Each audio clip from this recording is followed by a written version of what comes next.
히브리서 12장 1절 2절. 이러므로 우리에게 구름같이 둘러싼 허다한 증인들이 있으니 모든 무거운 것과 얽어매기 쉬운 죄를 벗어버리고 인내로서 우리 앞에 당한 경주를 하며 믿음의 주여 또 온전하게 하시는 이 예수를 바라보자. 그는 앞에 있는 기쁨을 위하여 십자가를 참으사 부끄러움을 개치 아니하시더니 하나님 보좌편에 앉으셨느니라. 오늘은 히브리서 말씀을 통해서 예수를 바라보자라는 제목으로 하나님의 말씀을 나눠보도록 하겠습니다.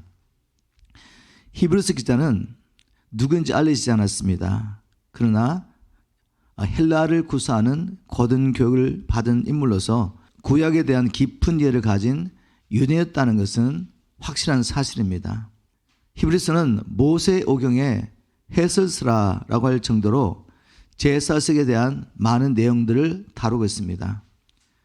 그 말은 이 히브리서의 1차 수신자들이 바로 구약의 제사 의식을 잘 알고 있는 유대인 그리스도인이었다는 것을 우리가 알 수가 있습니다.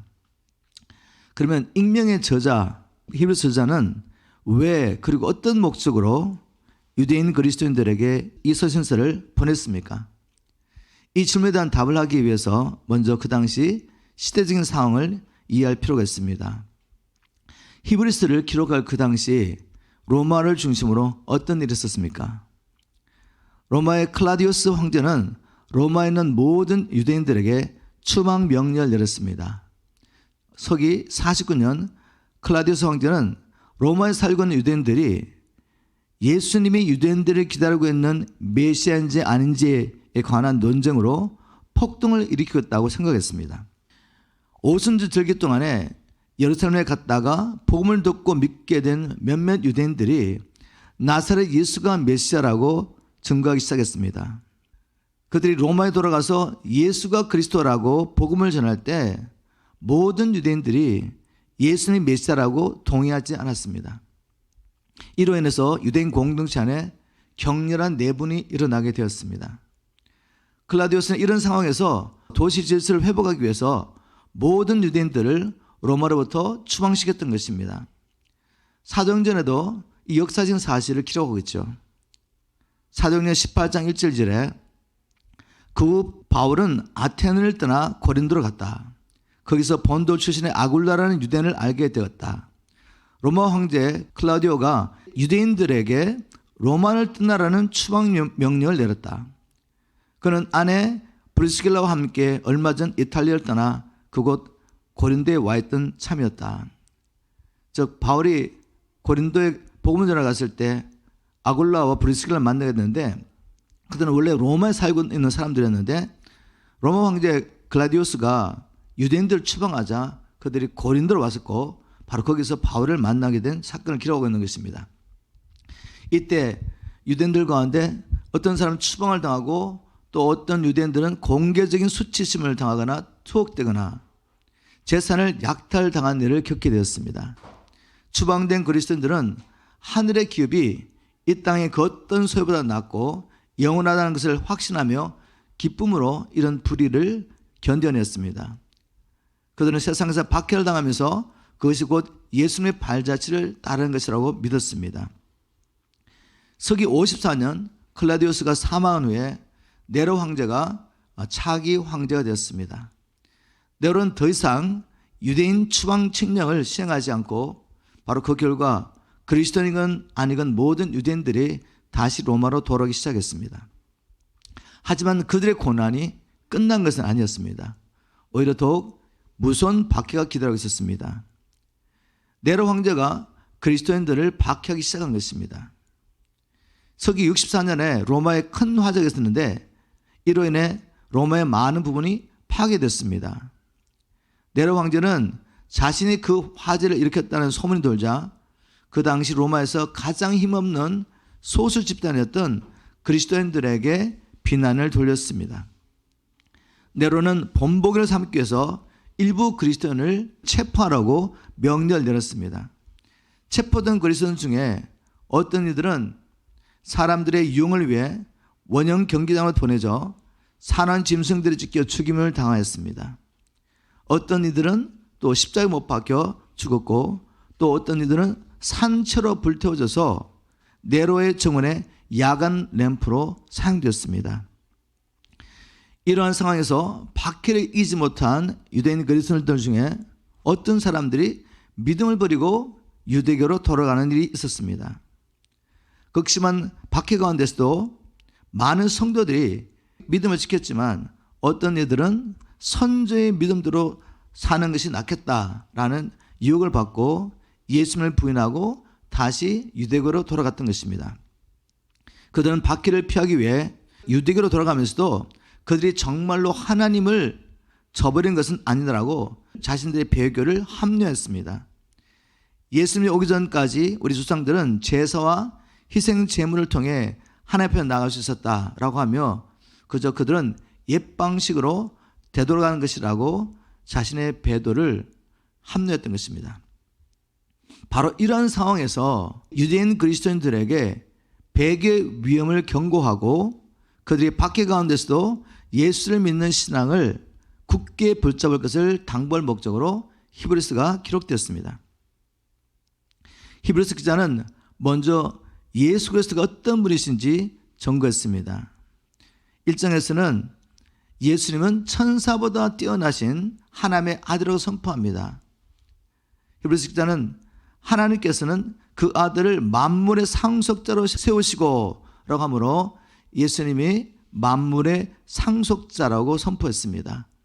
하나님 나라가 완성될 때 하나님께서는 그 나라를 자기 아들인 예수 그리스도에 상속할 것을 말한 것이죠. 또 히브리서 기자는 그 아들을 통해 온 세상을 창조하셨다라고 증거하면서 예수님은 만물을 창조하신 창조주라고 선포합니다.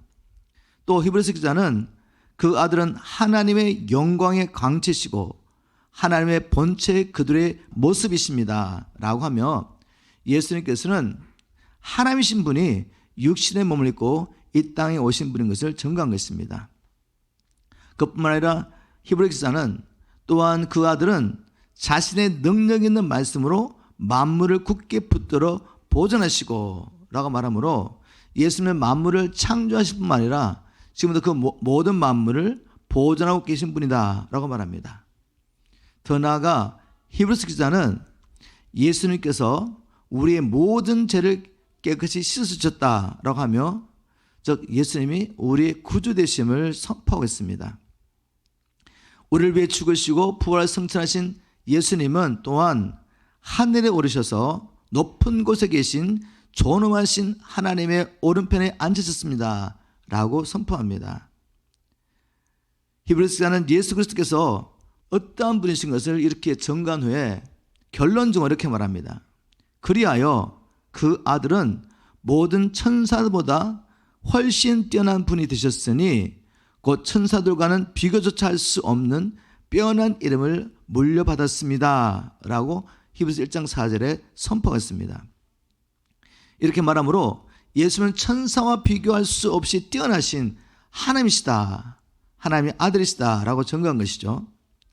자, 이 시점에서 우리는 왜 히브리서 기자가 예수님이 천사보다 뛰어나신 분인 것을 증거했는지 물어봐야 됩니다.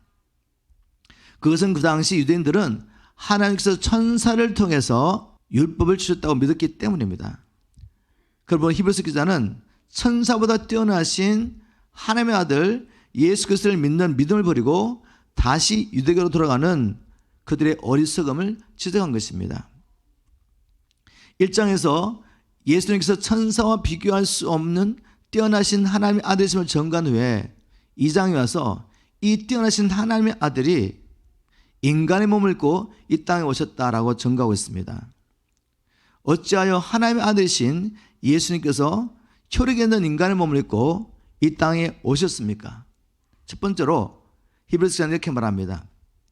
죽음을 통하여 죽음의 세력을 잡은 자 곧 마귀를 멸하시며, 2장 14절 말씀이죠. 이렇게 말씀하시므로 마귀를 멸하시기 위해서 인간의 몸을 입고 하나님의 아들이 오셨다라고 선포합니다. 마귀는 사망의 권세 잡은 자입니다. 우리나라 속담에 호랑이를 잡으려면 호랑이 굴에 들어가야 한다라는 말처럼 주님은 마귀를 잡기 위해 친히 사망의 권세 아래 들어가셨던 것입니다. 그리고 사흘 만에 부활하심으로 사망의 권세 잡은 자 마귀의 머리를 깨뜨리셨던 것이죠. 또 계속해서 히브리서 기자는 예수님께서 육신의 몸을 입고 이 땅에 오신 이유를 또 죽기를 무서함으로 일생에 매어 종로라는 모든 자를 놓아주려 하심이니 라고 하신 말씀대로 바로 믿는 자들을 사망의 권세에서 구원하기 위해서 인간의 몸으로 이 땅에 오셨다라고 선포합니다. 이처럼 히브리서 기자는 2장 말씀을 통해 하나님의 아들 예수 그리스도가 혈육 있는 육신의 몸을 입고 이 땅에 오신 목적, 마귀를 멸하고 마귀에 붙잡혀 고통당하는 자기 백성을 구원하러 오셨다라고 선포합니다. 이 일이 왜 중요합니까? 이렇게 말하므로 히브리서 기자는 예수를 믿는 믿음을 버리고 유대교로 돌아가는 자들에게 예수 그리스도를 떠나서는 구원이 없다라는 말을 하고 싶었던 것이죠. 또 이제 3장에 와서 히브리서 기자는 예수는 모세보다 우월하시다라고 증거합니다. 히브리서 3장 3절 집을 세운 사람이 그 집보다 더 존귀한 것처럼 예수님은 모세보다 더 큰 영광을 받을 만합니다. 5절에는 모세는 하나님께서 장차 말씀하실 것을 증거하기 위해 하나님 집에서 종으로 충성하였으나 그리스도는 하나님 집을 맡을 아들로 충성하였습니다. 이 모세와 예수님을 비교하면서 모세는 하나님 집의 종이었다면 예수님은 하나님의 집의 아들로서 이제 하나님의 나라를 상속할 분이라는 것이죠. 자, 이렇게 말하는 이유도 아시겠죠? 지금 하나님 아들을 믿는 믿음을 떠나 모세를 통해 전해준 율법 아래로 들어가려고 하는 유대인 그리스도인들의 어리석음을 지적하기 위한 것입니다. 이제 4장에는 여호수아에 대한 이야기를 합니다. 4장 8절에 만일 여호수아가 저에게 안식을 주었다면 그 후에 다른 날을 말씀하지 아니하였으리라. 여호수아가 하나님의 말씀에 순종하여 이스라엘 백성들을 데리고 들어가서 가나안 땅을 정복하고 그 가나안 땅을 각 지파에 따라 또 가정별로 나눠주고 난 다음에 안식하게 된 사건을 이야기합니다. 그런데 그것은 장차 올 예수 그리스도를 통해서 우리에게 허락하실 하나님의 나라와 우리가 하나님의 나라에 들어가서 안식할 것에 대한 예표였다는 것입니다. 그런데 본체를 버리고 그림자를 쫓아가는 유대인 그리스도인들에 향해서 너희들 어떻게 본체를 버리고 그림자를 쫓아가고 있느냐. 그리고 5장부터 10장에 걸쳐서 히브리서 기자는 예수님은 아론보다 우월하신 대제사장이 되신다라고 선포합니다.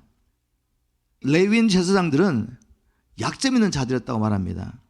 율법은 약점을 가진 사람들을 대제사장 임명하였으나 율법에 온 하나님의 약속은 영원히 완전하게 되신 아들을 대제사장으로 임명하였다. 레위인들은 죄인입니다. 죽을 수밖에 없는 죄인이죠. 그래서 온전하지 못하죠. 그런데 예수 그리스도는 완전하신 하나님으로서 우리를 위한 대제사장이 되었다는 것이죠.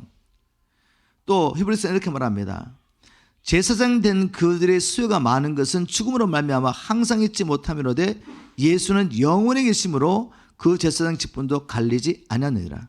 너희들이 지금 돌아가서 유대교를 통해 다시 하나님을 섬기려고 하는데 그 레위인 제사장들은 영원하지 않다는 것입니다. 늙어 죽기 때문에 그래서 그들을 이어서 직분을 감당할 많은 제사장이 필요하지만 예수님은 영원히 사시기 때문에 그분의 제사장직도 영원하다. 또 이렇게 말합니다. 레위인 제사장들은 염소와 송아지의 피로 반복적으로 제사를 드렸으나 그리스도는 자기 피를 가지고 단 한 번 지성대에 들어가셔서 우리의 영원한 구원을 획득하셨다. 염소와 송아지의 피가 우리를 깨끗하게 할 수 없습니다.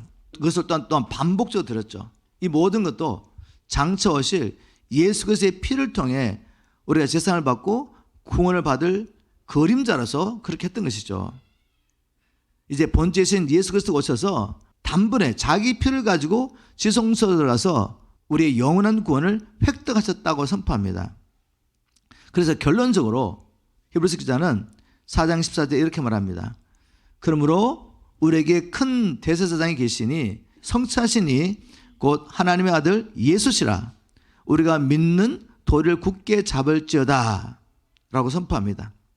박해를 이기지 못해서 다시 유대교로 돌아가려고 하는 유대인 그리스도인들에게 예수님은 천사보다 모세보다 여호수아보다 아론보다 뛰어나신 분이라는 것을 선포하며 예수 그리스도를 믿는 신앙을 굳게 잡으라고 당부하고 있는 것이죠. 히브리서 기자는 당부의 말과 함께 이제 믿음을 버리고 떠나는 자들에게 음히 경고하는 것을 보게 됩니다. 히브리서 기자는 믿음을 버리고 떠나는 자들에게 무엇이라고 경고하고 있습니까? 끝까지 믿음을 지키지 못하면 그리스도 안에 있는 약속들을 누리지 못하게 될 것이라고 엄히 경고하고 있습니다. 히브리서 3장 12절부터 14절 형제들아 너희는 삼가 혹 너희 중에 누가 믿지 아니하는 악한 마음을 품고 살아계신 하나님에게서 떨어질까 조심할 것이요 오직 오늘을 걷는 동안에 매일 피차 건면하여 너희 중에 누구든지 죄의 육으로 완고하게 되지 않도록 하라 라고 말한 후에 우리가 시작할 때 확실한 것을 끝까지 견고히 잡고 있으면 그리스도와 함께 참여한 자가 되리라 라고 말합니다. 다시 말해서 지금 예수를 믿는 믿음을 버리고 유대교로 돌아가는 자들에게 너희가 끝까지 처음 믿었던 그 복음을 끝까지 믿고 예수를 의지하지 않는다면 그리스도 예수 안에 있는 모든 약속들을 받을 수 없다는 것이죠. 그리스도 예수 안에서 약속된 영생과 하나님의 나라와 주를 믿는 자들에게 약속하신 영원한 상급을 받을 수 없다는 것이죠. 그리고 또 더 나아가서 예수 그리스도를 믿음으로 성령을 체험하고도 타락한 자는 다시 회개할 수 없다라고 경고합니다. 히브리서 6장 4절부터 6절 일단 하나님의 계시의 빛을 받고 하늘의 선물을 맛보고 성령을 체험하며 하나님의 좋은 말씀과 내세의 능력을 맛본 사람이 타락하게 되면 두 번 다시 회개할 길이 없습니다. 이것은 하나님의 아들을 다시 십자가에 못 박아 공공연하게 수치를 당하게 하는 행위가 되기 때문입니다. 그 당시 예수 그리스도를 믿던 유대인들이 다시 유대교로 돌아가기 위해서는 반드시 공식적인 석상에서 예수를 부인해야 됩니다. 예수님이 메시아가 아니라고 부인해야 되죠. 그런 상황 가운데서 비록 그들이 예수를 믿고 성령을 체험하고 하늘의 능력을 맛보았다 할지라도 그렇게 주님을 부인하고 돌아가게 되면 다시는 회개할 수 없다라고 엄히 경고하는 것이죠. 10장 28절 29절에도 동일하게 이렇게 경고하겠습니다. 모세의 법을 어긴 사람도 두세 증인만 있으면 동정의 여지 없이 사형을 받았는데 하물며 하나님의 아들을 짓밟고 자기를 거룩하게 한 계약의 피를 깨끗이 아는 것으로 여기고 은혜를 주시는 성령님을 모욕한 사람이 받을 형벌이 어찌 더 무겁지 않겠습니까? 예수 그리스도를 믿는 믿음을 버리고 유대교로 돌아가는 그들, 이를 위해서 또 예수 그리스도가 메시아인 것을 공공연히 부인하는 자들에게 너희들은 더 이상 회개할 길을 얻지 못할 것이다. 자, 그러면 성령을 체험한 후에 타락한 사람들은 어떤 사람들입니까? 1차적으로는 오늘 본문에 나오는 이 박해를 두려워해서 하나님의 아들을 믿는 믿음을 버리고 다시 유대로 돌아가는 사람들을 말합니다.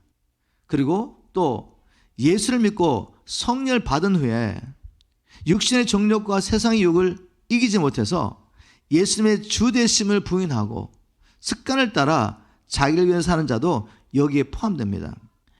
서신서에 보면 이에 대해서 여러 번 경고하는 것을 우리가 보게 되죠. 한 말씀만 인용하면 디모데전서 5장 11절부터 12절 말씀입니다. 젊은 과부는 과부의 명부에 올리지 말라라고 말합니다. 그 이유는 정욕으로 그리스도를 배반할 때 시집가고자 함이니 처음 믿음을 저버렸으므로 정죄를 받느니라. 어떤 과부들은 육신의 정욕 때문에 처음 믿었던 그 믿음을 저버렸다고 말합니다. 더 나아가 5장 15절 이렇게 말합니다. 이미 사단에게 돌아간 자들도 있도다.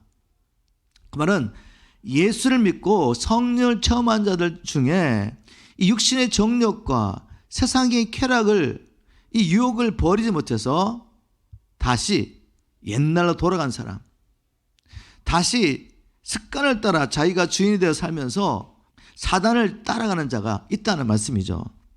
이런 자들, 히브리서에서 경고한 말씀처럼 그들은 회개할 기회를 놓친 것이죠. 다시 회개할 수 없다고 말합니다. 우리는 물론 누가 그런 사람인지 판단할 수 없습니다. 이건 하나님만이 아시는 일이죠. 그렇지만 제가 여기서 강조하고 싶은 것은 어떤 사람은 성령을 체험하고도 다시 옛날로 돌아가서 육신의 정욕과 세상의 쾌락을 위해서 습관을 따라 살면서 사단을 따라갈 자가 있다는 말이죠. 무엇보다도 장차 적그리스도의 통치 아래서 죽기를 두려워하며 적그리스도에게 절하는 자, 그때 먹고 살기 위해서 표를 받는 사람들이 바로 이런 사람들이겠죠. 다시는 회개할 수 없는 사람들. 주님은 장차 적그리스도 통치 아래서 배도하게 될 자들을 향해 이렇게 엄히 경고하고 있습니다. 계시록 14장 9절부터 11절 말씀입니다.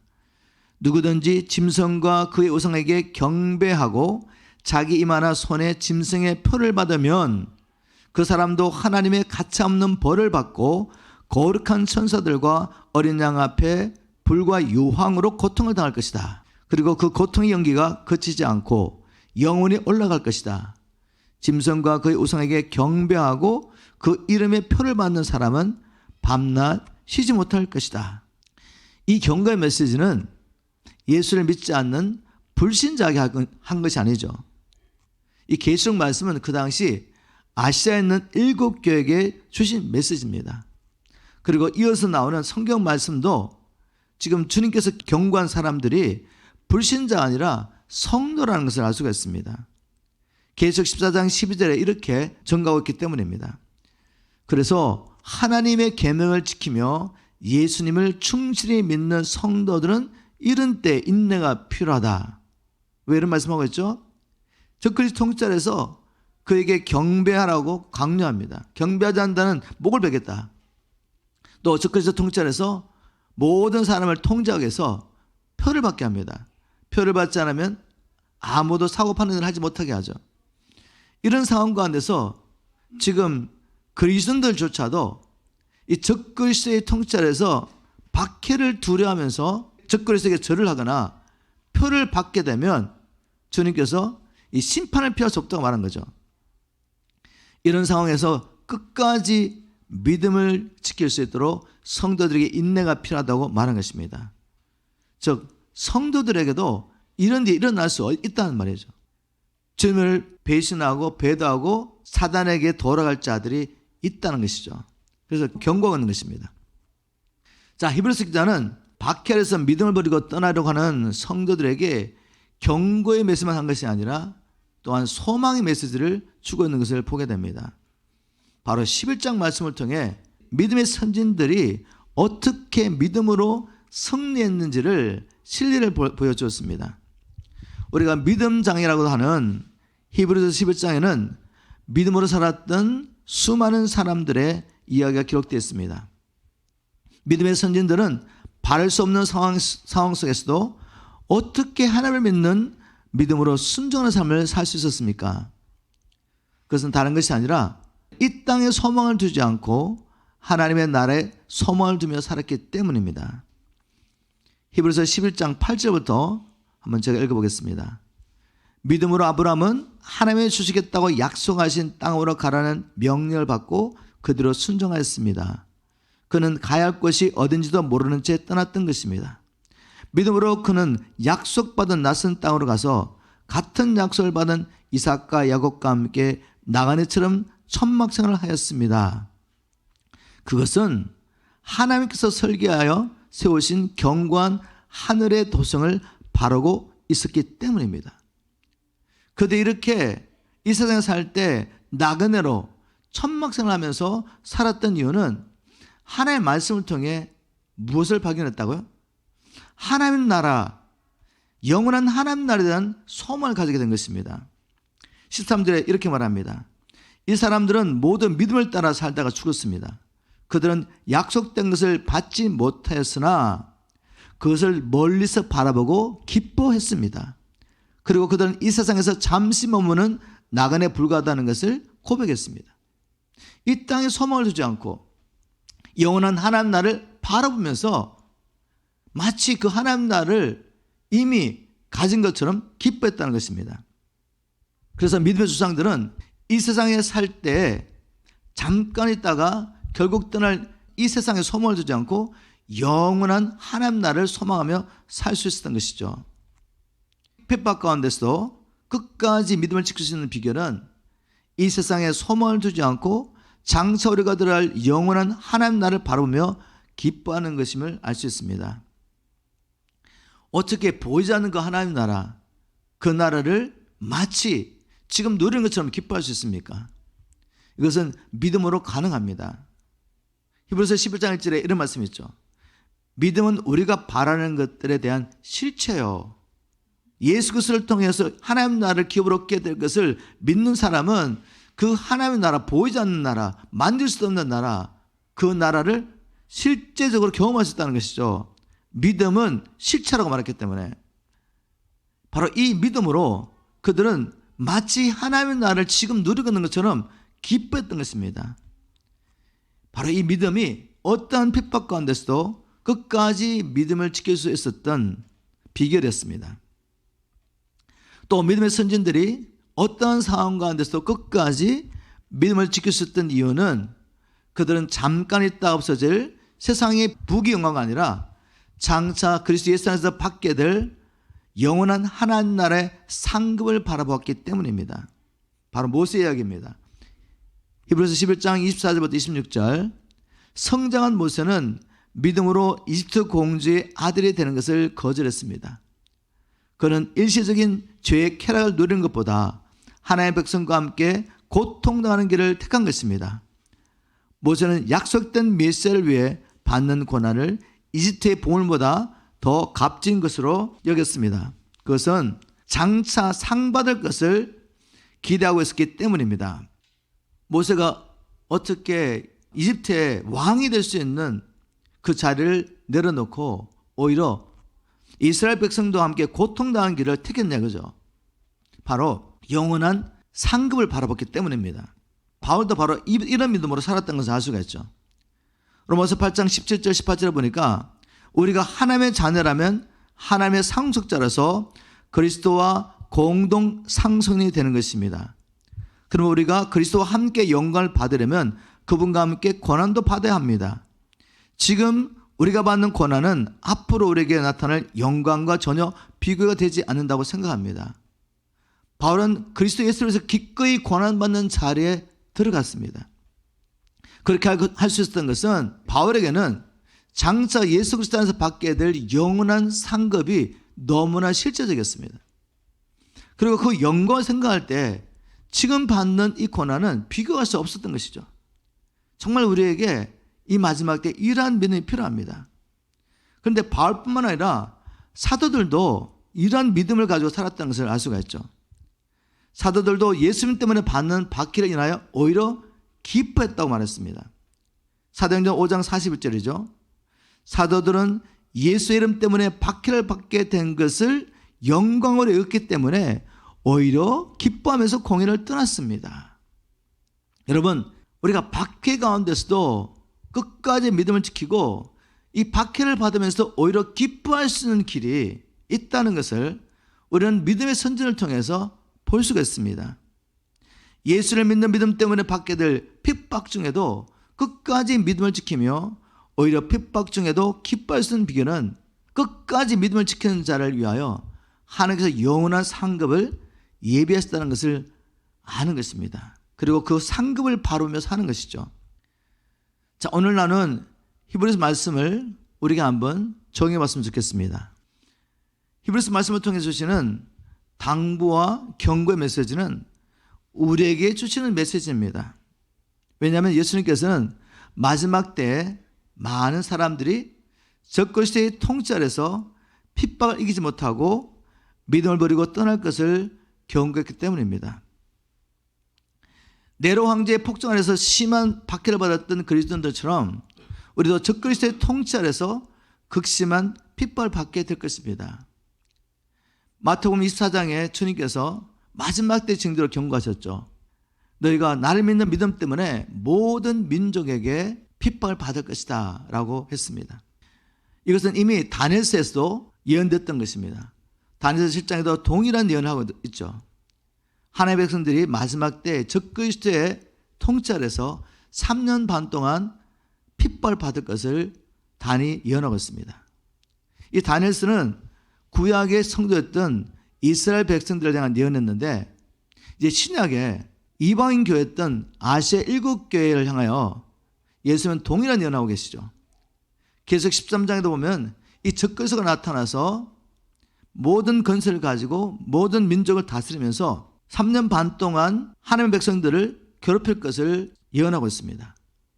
그때 많은 사람들이 이제 배도의 길을 가게 될 것이라고 우리 주님께서도 마태복음 24장에 예언하셨죠.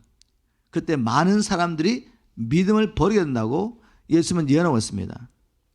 그 이유는 그 뒤에 나오는 말씀 보면 11절에 보면 거짓 선자가 일어나서 많은 사람들을 미혹하게 될 것이기 때문이라고 말했습니다. 그 거짓 선자는 많은 사람들이 생각하는 것처럼 그저 여호와의 정리나 신천지 같은 사람들을 말하지 않습니다. 그 거짓 교사들은 바로 복음주의 교회라고 말하는 교회 안에서 지금도 역사하고 있습니다. 그들은 왜곡된 이 복음을 선포하면서 많은 사람들을 넓은 길로 인도했는데 많은 사람들이 이것이 진리로 따라오고 있습니다. 그 이유는 데살로니가후서 2장 9절부터 10절 말씀을 통해 보면 그들이 진리의 사랑을 믿지 않기 때문에 육체의 정욕과 세상의 쾌락을 추구하다 보니 마음이 어두워져서 진리의 사랑을 원하지 않습니다. 그리고 자기의 길을 즐겁게 하는 이 거짓 선자들, 그들이 전한 이 왜곡된 복음을 따라가기 때문에 결국 적그리 통찰에서 핍박 박혀왔을 때 그들은 이렇게 말할 것입니다. 우리가 행위가 아니라 오직 예수 그리스도께서 나를 위해서 죽으신 이 복음을 믿음으로 구원을 받게 되고, 또 한 번 구원은 영원한 구원이기 때문에 내가 지금 이 박해 가운데 잠시 타협한다고 해서 구원은 잃어버리지 않아. 이렇게 자신의 이 배도를 합리화합니다. 그래서 결국 많은 사람들이 이 적그리스도의 통찰에서 거짓 선자의 메시지를 따라가다가 결국 심판을 받게 될 것을 성경은 예언하고 있습니다. 그래서 우리가 어떻게 해야 됩니까? 바로 이러한 말씀들, 오늘도 히브리서 말씀을 통해 주신 이 메시지를 통해서 이러한 일이 일어난 것을 알므로 준비해야 됩니다.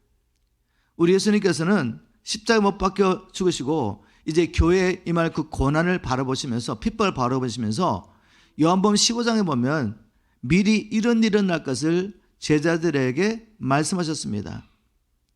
너희가 세상에 속하 있으면 세상이 너를 사랑할 것이지만 너는 이제 세상에서 구원을 받아서 주님의 사람이 된 것이죠. 그래서 너희가 이 세상에 핍박을 받을 것이다. 내가 핍박을 받은 것처럼 너희도 핍박을 받을 것이라고 말하죠. 그런데 이렇게 미리 말씀하신 이유를 설명합니다. 내가 이 일을 너희들에게 먼저 알려주는 것은 이런 일이 일어났을 때 너희들이 실족하지 않게 하기 위해서, 즉 이 박해 가운데서 믿음을 버리지 않도록 미리 말해주는 거야 라고 말씀하셨습니다. 우리 주님께서 지금 또 히브리서를 통해 이 말씀을 우리에게 미리 알려주신 이유가 무엇이겠습니까? 제가 또 계시록 말씀을 나누면서도 이 일에서 미리 자세히 알려드렸습니다. 그 이유는 준비하라는 것입니다.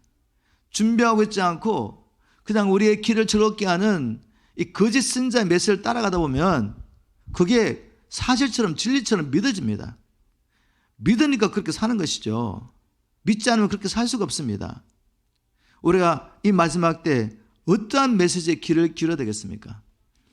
진리의 이 복음으로 돌아와서 이 복음을 믿고, 그리고 이제는 이 땅에 소망하지 않고 영원한 하나님 나라를 소망해야 되지 않겠습니까? 우리가 지금 어떻게 사느냐가 영혼을 결정하는 것입니다. 이러한 때 우리가 어떻게 예수 믿는 믿음을 지키며 주님께서 주신 사명을 감당하고 살 수가 있겠습니까? 오늘 말씀을 통해서 배도하는 자들이 마지막에 어떻게 될 것을 꼭 기억하시기 바랍니다. 그리고 수많은 믿음의 선진들이 우리를 둘러싸고 있는 것을 기억하고 온갖 무거운 짐들과 모든 죄를 다 떨쳐버리고 믿음으로 우리 앞에 놓인 목표를 향해 끝까지 참고 견디며 달려가십시오. 무엇보다도 믿음의 주요 우리를 온전케 하시는 예수를 바라보시기 바랍니다. 이 땅에 소망을 두지 않고 하나님 나라에 소망을 두며 오직 주의 나라와 의를 구하는 모든 이에게 하나님의 은혜와 성령의 충만함을 허락해 주시기를 간절히 기도합니다.